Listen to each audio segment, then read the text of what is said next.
Subling misaka ang presyo sa lana karong adlaw. Busa gawas sa mga motorista, miangal na sabog wang manindahay sa Davao City tungod apektado ang ilang transport cost.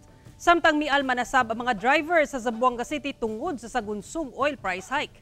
Dugang detalye sa report ni Kent Abrigana. Laing usbaw sa presyo sa produktong petrolyo nasab ang gipatuman sa mga kumpanya sa lana adlaw Martes. 50 centavos sa matag litro sa gasolina, 1 peso and 20 centavos sa kada litro sa diesel. Samtang sa kerosene, 1 peso and 10 centavos sa matag litro. Kinina ang ikawalong sagunson niya pagsaka sa presyo sa gasolina ug ikasyam nga usbaw sa presyo sa diesel ug kerosene. Busa mialma na ang ubang PUJ drivers. Mahalagang bugas gid, taas ang krudo.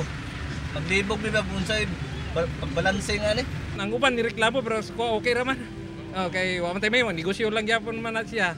Gawa sa mga motorista, apektado na sab ang mga manindahay sa Bangkerohan Public Market sa Davao City sa way puas nga pagsaka sa presyo sa produktong petrolyo, pinaagi sa ilang transport cost. Kun ang pagbalhin sa ilang produkto, gikan sa ilang supplier padulong sa palengke. Sumala sa meat vendor nga si Brian, anaa sa 20 pesos ang gitaas sa presyo sa ilang karneng baboy, gumikan sa kamahalon sa krudo.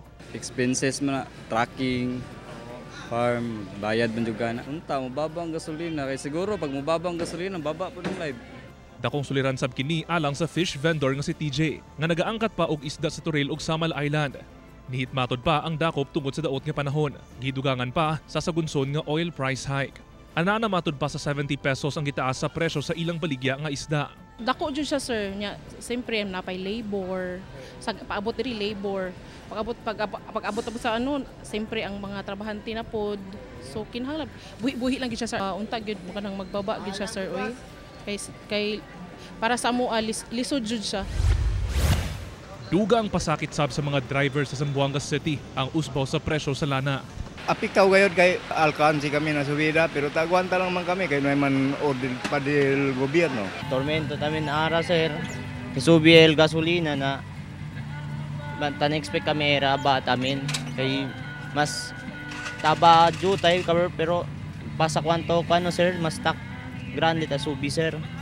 Adunay uban nga midawat na lang apan dunay panawagan. Tayo magawa nandiyan eh. Tsaka yung masama doon inuhuli pa yung abal-abal, bakit ganun yan?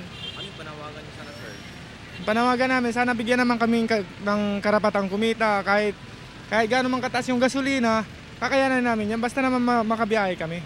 Sumala sa Department of Energy ang nasunati ang usbaw sa presyo sa produktong petrolyo. Tungod matod pa sa nagapadayong production cut sa petroleum exporting countries kun OPEC hangtod sa Setyembre.